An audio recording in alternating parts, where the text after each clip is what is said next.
Am I this? I'm good. Okay, so for the record, this is February the 10th, 2017, right? And with good thanks to Ron Teagarden and Dragon Herbs, here we are on Robertson, and this is a public introduction to the Neuro Light. And I'm not exactly sure what we're going to talk about. I'm happy to take questions if it helps. We're scheduled for 2 hours. It's 7:15. Let's just see how it feels. You know, we're not going to push it. If you want, we can take a break. Fair enough? Okay. I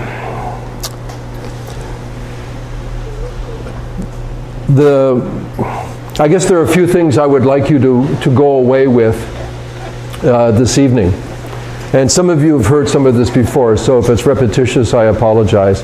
And if you need more chairs, or you want to bring a chair closer, anybody, feel free, no problem. Be comfortable, right?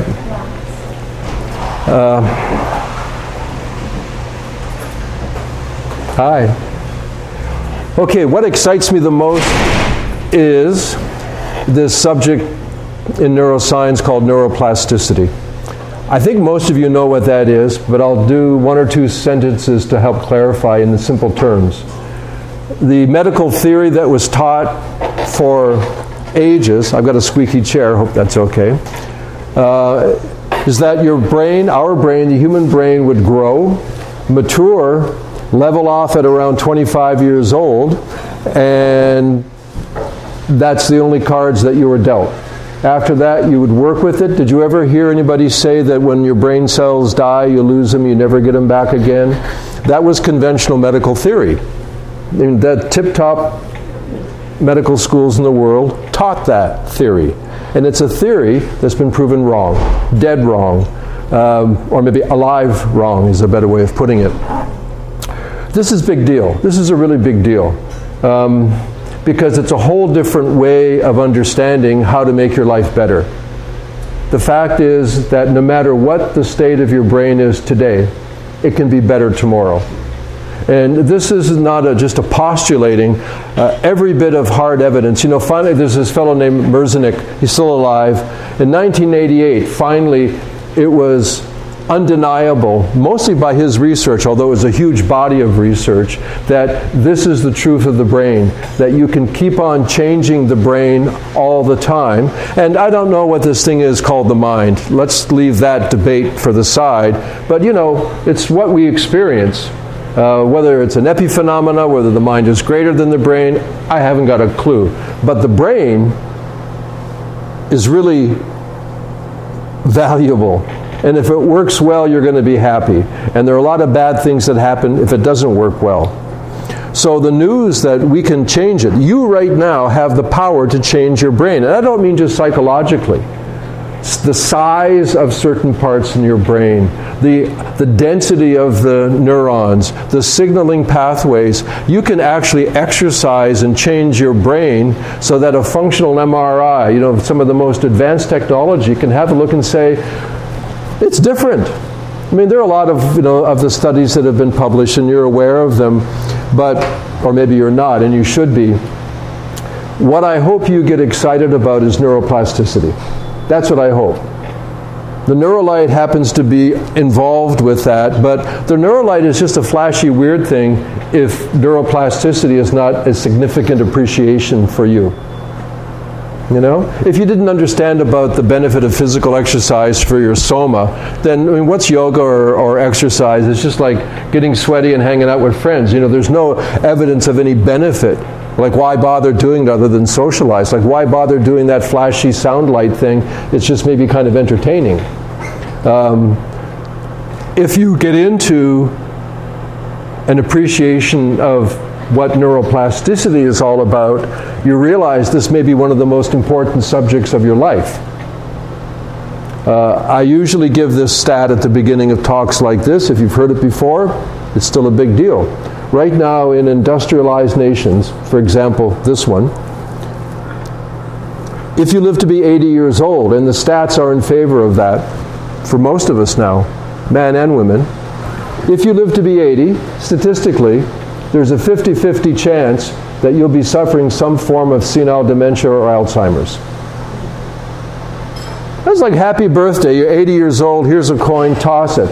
Heads, you're okay, tails, you're eating paper. Which is what a guy told me. I was in, the last day before I left Thailand, I had lunch with a guy I hadn't met before. Hey, what are you doing, blah, blah, blah, talk like that. And he said, I just came back from having celebrated my father's 85th birthday with him. I say, what was that like? He said, well, number one, he didn't remember who I was, and number two, all he wanted to do was eat paper. Now, I suppose in a morbid way you could think of that as funny, because it sounds kind of funny, but it's not. And everybody's talking these days about these kinds of things because we're growing older. Yes, you want to have peak performance. Yes, you want to have clarity. Yes, you want to have all these kinds of things, but the clock is ticking. I'm 67. I wasn't last year. And I suppose next year I'm going to be 68. And we're all doing the same thing. So this is not about getting old. This is just one aspect about the brain. That's just one aspect. This Merzenich guy was asked a question. It's quite a profound question. And by the way, on the website, theneurolight.com, my website, there's business cards there. You'll see that there are 4 videos that I've posted there so that you don't have to believe me. You can listen to the experts. The best of the best, people that deserve Nobel Prizes. Listen to what they have to say about your brain. And Merzenich is one of them. He's probably the dean of neuroplasticians, if that's even a word. And he was asked the question, why does the brain age? And you know, obviously he had considered the issue. And he said, the brain ages because it has to tolerate too much noise. And he doesn't mean just like audio noise, he means signal noise. He said, there's so much, when you expose yourself to so much meaningless chatter, those are the words he used, meaningless chatter, it fatigues, it degrades brain function. Now that's quite extraordinary. The other thing about neuroplasticity is, and I promise not to swear, so I'll just use a little bit, it doesn't give a shit. Neuroplasticity is neutral. Neuroplasticity is exactly how you screw yourself up as it is about how you make yourself better. It's called habits, more or less. You can teach yourself bad habits. You know, the more you do what you do, the brain figures that's what you want. So those signal pathways, actually, the nerves themselves will grow to support that behavior. So, you can't get away from neuroplasticity, is the big story. You can't get away from it. The question is, what are you doing with it? What are you doing with it? I have a lot of facts because I read the research. Neurogenesis is when you make new nerves, because that's totally against old theory. The thought was you only have a limited number of brain cells, and as they die off, they die off. You might have remembered that. I don't know. I mean, I was taught things like that, a long time ago. And the fact is, it's not true. Not only can you create new synaptic pathways, you can actually make new nerves. You can grow them on demand. On demand. Here's a sidecar comment. Part of the brain has a lot of parts. One part is called the hippocampus. It's a real big deal. It does a lot of important things. And when you use the hippocampus, actually on demand, it'll grow new nerves.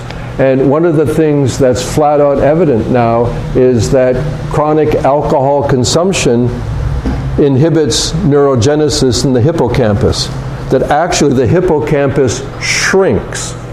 It gets smaller and smaller year by year with, I'm not talking about having a drink, but I'm talking about drinking as a habit, that actually part of your brain shrinks.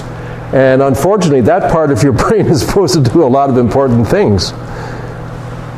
And these examples go on and on and on and on. So neuroplasticity, I encourage you, read about it, do some research about it. It's going to wake you up about a lot of things. If you understand it as being important, then you might be interested in the Neuro Light. Okay. How do you teach your brain to be the way that you want it to be? There are 3 avenues, 3 ways. One way is how you move, motor activity.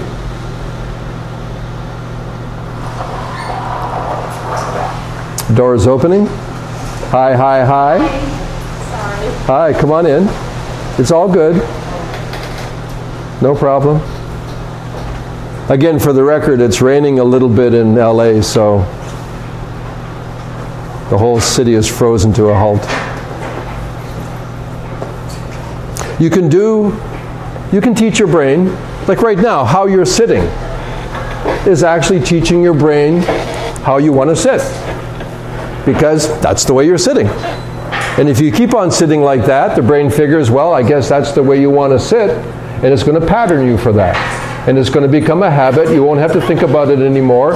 Whenever you're seated like that, it's because that's your habit. Another way of teaching your brain is, and this is a really good one, right, is mental or cognitive activity. It's what I like to call the movie of me. My mental movie. Right? My mental movie.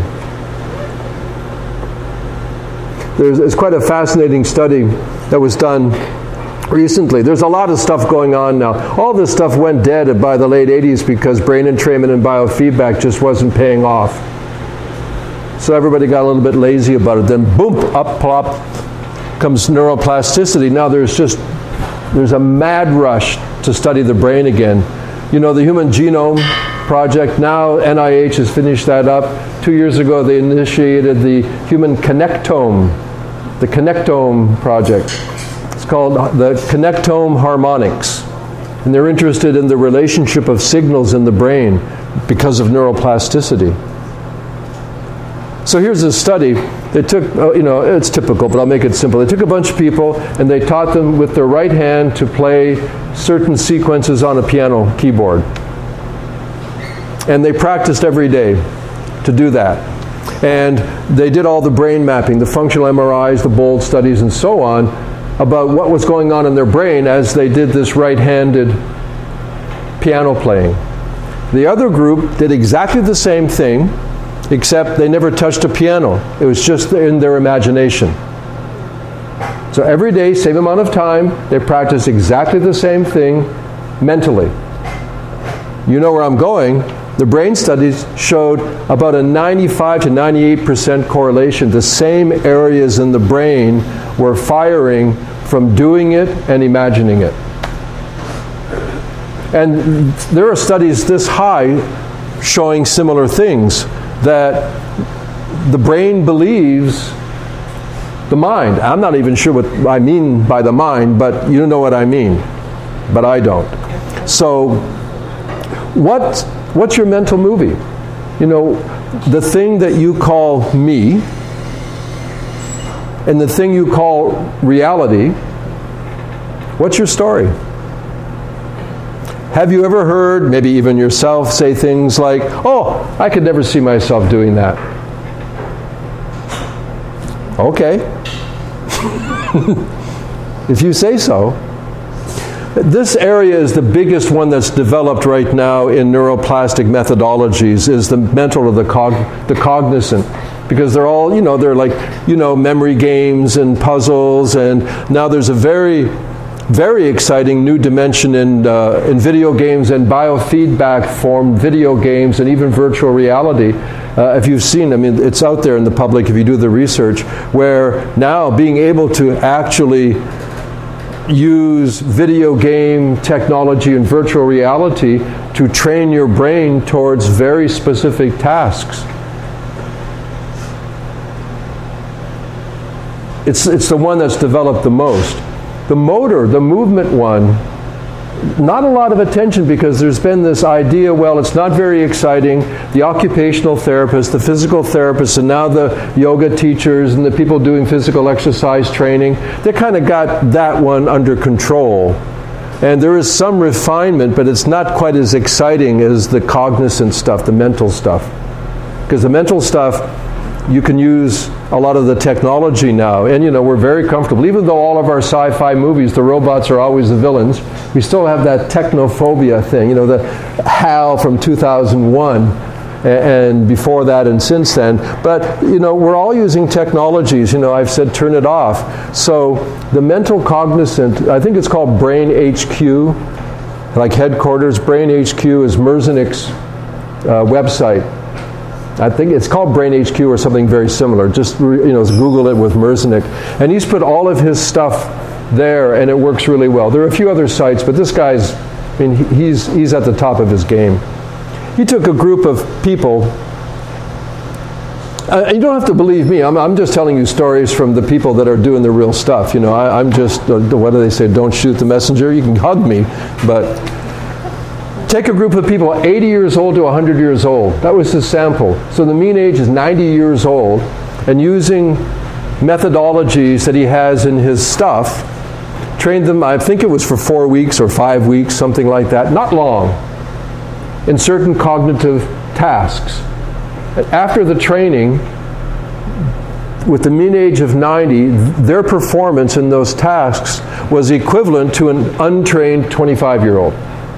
So take your average 25-year-old, have them do those tasks, take this 90-year-old who had been trained, and their performance was equal. There are so many of these examples that I'm giving you because I want to inspire you to have a good look at neuroplasticity. I said there are 3 avenues: movement, mental, and the third one is sensory. That's the category of the Neuro Light. Using your senses to signal your brain. If you know how to signal your brain, then you can message your mind. Because the brain is very interested in turning nonsense into sense. Most of the stimulation is just noise. It's nonsense. It's what Merzenich called meaningless clatter. Clatter, clatter, yeah. The noise. What I saw was, 1, neuroplasticity was for real. Number 2, so many of the things that I've learned that are important, including various spiritual practices, whatever that means, meditative things, Qigong, you know, all of it, as well as fundamental exercise from sports medicine, it all validated it. And so I had this urge to, I don't know, get into it more. And because I have the experience I have, I chose the sensory. The sensory is the least developed in terms of methodologies. Mental cognition, you know, the cognitive stuff, it's a lot everywhere. You can see that there are books about it, and you know, do this. I don't like doing puzzles and stuff, and maybe that's a problem that I have. But I'm not attracted to that so much. I like the movement thing, and I don't know, maybe because I use my head a lot, I don't want to do more head stuff. I'm like, but the sensory was very attractive. Unfortunately, I have, you know, some experience with that, so that's why I went for the Neuro Light. Now, interestingly enough, the sensory is probably the most developed throughout civilization. And it most, you know, it varies over time and culture, but there's this thing called music. Yeah? Music is the way it is because your brain is the way it is. It's not this amazing coincidence. Isn't it amazing that we compose music and we like it? Right? Wow, how lucky are we? Right? No, when you listen to music, you're listening to the way the brain talks to itself out loud. Right? That's the way the brain talks to itself, and you're hearing it out loud. And for those of you that have had experiences with the Neuro Light and you've seen some of the visuals, that's the way the brain talks to itself by showing. But you don't normally see the inside of your brain at work. It's these swarms and waves of symphonic patterns and colors. Okay, a point of possible confusion, brain entrainment. Brain entrainment. In the early 70s, you know, it took a while to get around to this stuff because, first of all, there were no EEGs. So the electroencephalograph. You know, before we didn't know there was electrical stuff happening that you could measure in the brain. We didn't have any machines to measure it. I mean, who knows? There may be all kinds of things going on in the brain that we're unaware of because we don't have any way of measuring it. I mean, who knew? If you didn't have an EEG, how could you measure electrical frequencies in the brain? You had no machine. Would you hang over like a pendulum or something, I suppose? But EEGs came along. It's like, wow, whoever would have thought of that? And then at the same time, stroboscopics came along so that you could actually calculate the impulses before they used spinning wheels. You know, you would calibrate the space and how fast it would spin, do your math, and you could get 10 hertz or 5 hertz or something like that. And then the electronics became stable enough, you could have a frequency counter and flash a light that could refresh fast enough. You know, it takes a while for technology to catch up. So there was this big discovery, basically early 70s, a little bit before, but the early 70s, and that was at the same time as biofeedback. So brain entrainment and biofeedback emerged at about the same time. And it's like, oh my God, you know, if there's 10 hertz and there's like 6 hertz. And what was noticed was that certain brain states, you could fix the brain in that state. You could hold it there for a while in a single frequency. 10 hertz, 10 hertz, 10 hertz, 10 hertz, 10 hertz. And there would be a general correspondence to a mind state. So the thought was, this is going to change everything. This is going to change education, it's going to change medicine, it's going to change spirituality, it's going to change all these things, because look at you know, there's electrical frequencies, and you know, when you hear a tune, your foot taps, right? That's entrainment. So you could make the brain, that is part of the brain, we didn't know it was only part, you could make part of the brain tap its foot to whatever beat you were giving it. And the idea was, well, we can make it do anything it wants. The thing is that it's not nearly as effective. By the mid-late 80s, everybody knew it. In the best of studies, I'm talking about Stanford and Harvard, I mean, because it was medical at the time. All this stuff was being researched because of psychosis. That was the main thing. That's why they were doing all the hallucinogenic research at the time. It was still legal because they were interested in provoked psychosis, that if they could create certain brain states, then we could learn a whole lot of things about why our heads screw up. So there was a medical incentive to do it. Then the New Age human potential thing came along and, you know, took it on a sidecar. But brain entrainment is real. I've oftentimes asked, you know, is this brain, are these binaural beats? There's a whole generation now rediscovering things like binaural beats. And because of, you know, home computing and social media, they're everywhere.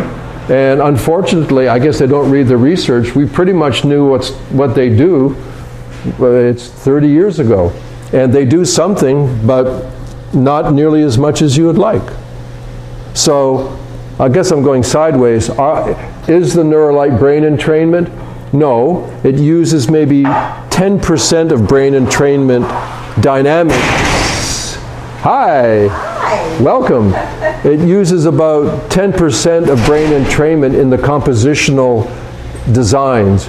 But the sessions, for those of you that have had experiences, are like telling a good story. It's more like music, a composition of music. So is it brain entrainment? I use some brain entrainment, but only in small parts. Because brain entrainment, I'm sorry, the retention is poor. The brain operates in multitudes of frequencies. When you do an EEG on the head, even if you put 256 of these things, you're picking up the neocortex, which is the first 2 millimeters of the brain tissue. The entire rest of the brain is like the deep sea. We don't know what's down there. We can send some immersibles down there or do some probes or something, but the inside of the brain is this swarming, symphonic, unimaginable complexity. And it's, by best estimation, it's musical. You're like, what makes a good story a good story? Right? What makes a composition a good song or a tune or even a symphony? Like, what? That's the way the brain likes it.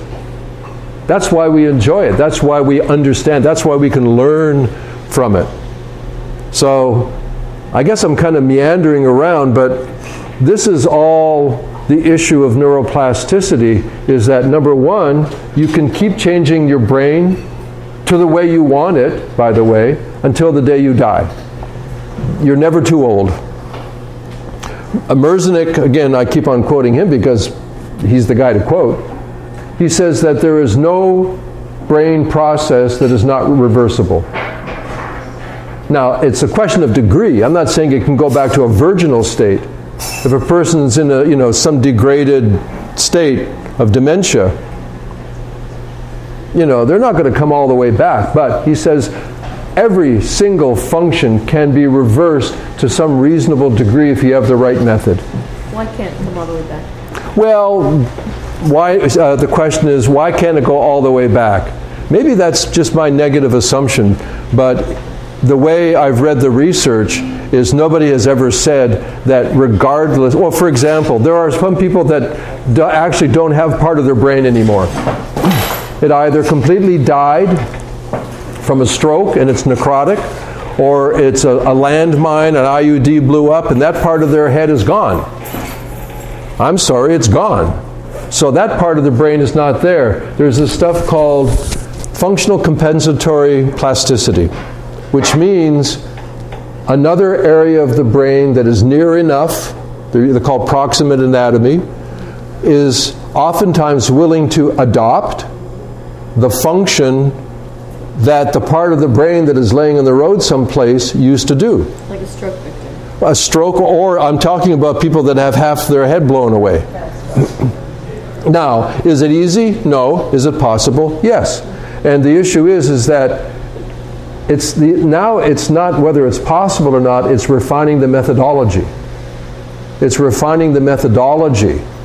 And one of the reasons why I love this new science is because so much of it confirms traditional practices, things that we as humans have been using throughout various cultures over time. Now there's a reasoned principle that we recognize. This is a good one.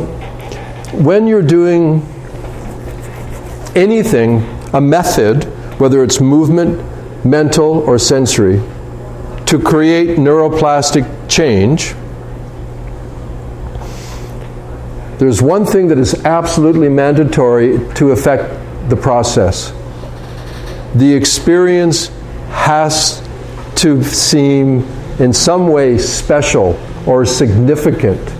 It's that issue these days, the issue of mindfulness, the power of now, that experience has to somehow be in your awareness. Otherwise, there's no effect. And to me, this is, for example, and I do this typically, and it happens to be your knee. So if Paula, with her permission, if I take, and if I was to, and I'm not saying this is doing it, but if I was able to create some pleasure here in her knee by massaging it like this, or, and I won't do it, if I had a screwdriver and I jammed it into her knee to create pain, what do those two things have in common? Some of you know the answer. What do they have in common? Come on, play the game. Sensation. Sensory, what? Sensation. Sensation, more basic than that. Yeah. Her attention goes to her left knee. Whether it was pleasure or whether it was pain, what they have in common is it focuses attention in the left knee. This is, an old school. I have a lot of respect for behavioristic conditioning, that school of psychology. It was all based on reward and punishment, where you indicated that this moment was special. It was significant in some way. And you can argue whether reward or punishment is more effective, and it's quite a complex issue, actually. But this is the thing. And when you look these days, what's the most common theme in spirituality?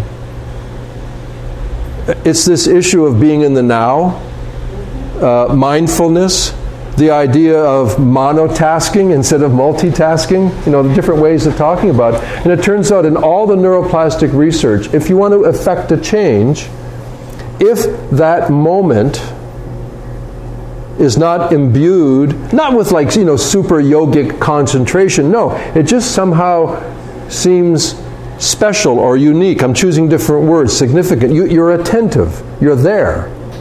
And that is the fundamental prerequisite to any neuroplastic method.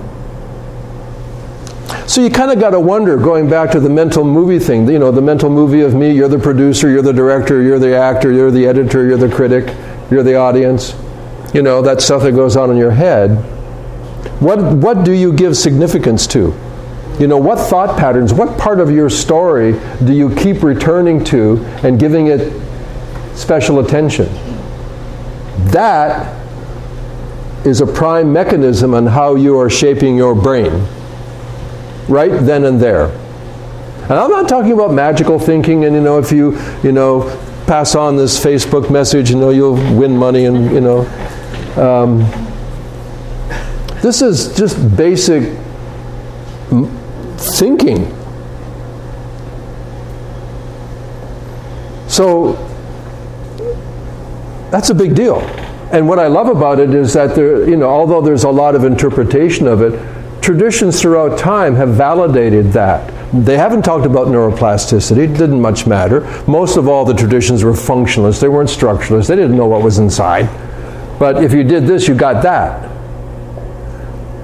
So there you go. What draws your attention? What do you pay your attention to? Because as we say, pay attention.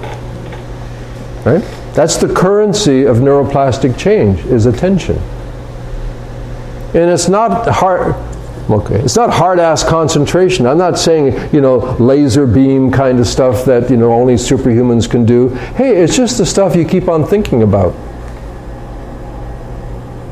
And mostly about yourself. Or what you call the world, which is another version of yourself. So, I guess, that's a kind of that's my pitch. That's my pitch for the Neuro Light. It happens to be a surprisingly effective and intriguing, very cool tool that uses the sensory avenue to engage in neuroplastic change.